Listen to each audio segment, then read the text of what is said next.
So let's talk mermaid stroke, the dolphin kick. As you know, before any swim, you always go and get comfortable in the water. You warm up, you stretch, you do all the things. Let's jump into the breakdown.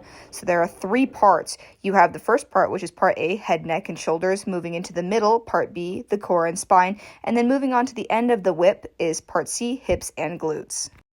You'll hear swimmers use the term whip because you make one motion and then the rest of the body follows through. Let's go to the head of the whip, which is your head. Where your head goes down, the body will follow. Where your chin is pointed is usually the best indicator. So if your chin is going down, the rest of your body will continue to fall down.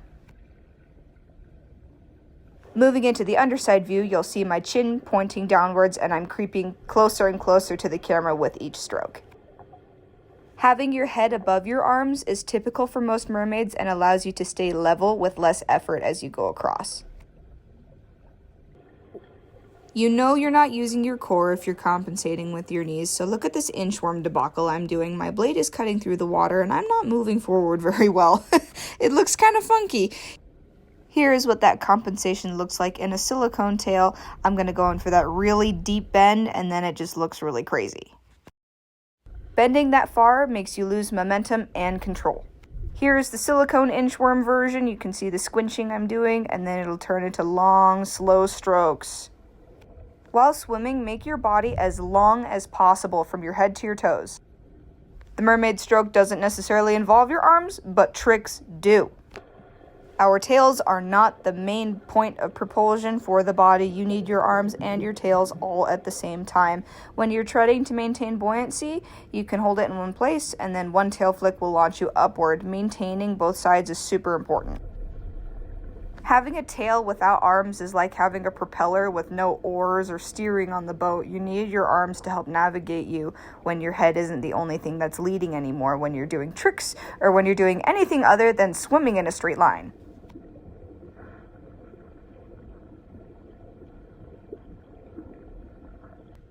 You need to be able to scull with the full weight of your tail while you're doing recovery breaths. Moving right into a backflip, you'll see me pull in my body and use all of my arms all the way around. If you want to do big backflips, you can, but tight ones require your arms. To improve your stroke dexterity, do it on all 4 sides, so belly down, belly up, belly on your right side, and left side.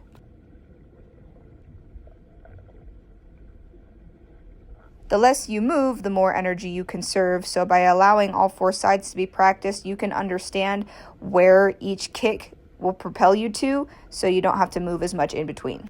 I held up 2 fingers, but there are 3 ways. There's double open hand, there's streamlined, and then there's the one-handed stroke.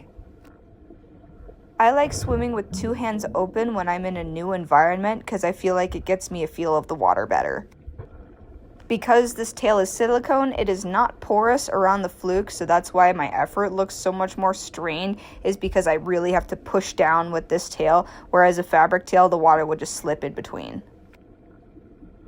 As you can tell, I hate the sideways stroke. It is super difficult for me, whether the fluke is too floaty or my head is too floaty, it's just so hard to control. A good warm-up for me is overextending these S-turns in the dolphin stroke because I feel like it warms up my back really well and I'm less prone to injury after that. As for buoyancy, it should be relatively obvious that I really struggle with it, so something I'm doing to overcome that is these little half circles on my side, so I do right side and left side to help figure out where I'm at in the water while being sideways.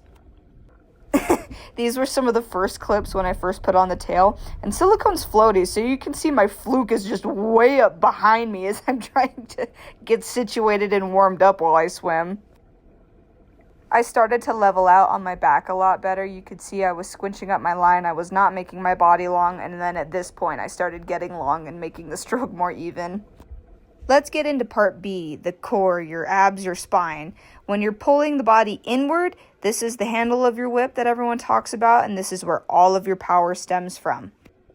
Your core then directly transitions into your hips and glutes as the follow-through to keep the propulsion going as you start the arch over again. Let's put all 3 motions into slow motion so you can see them.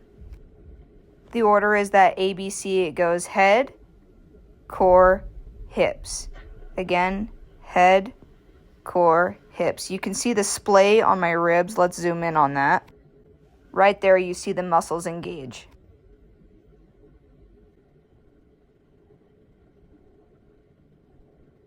Anyway, peace out, Girl Scout. I am so glad you guys came to watch this video for me today. I am so glad you're here. Like, follow, subscribe, all the things for more mermaid content, modeling content. I kind of do it all, and I will see you all next week.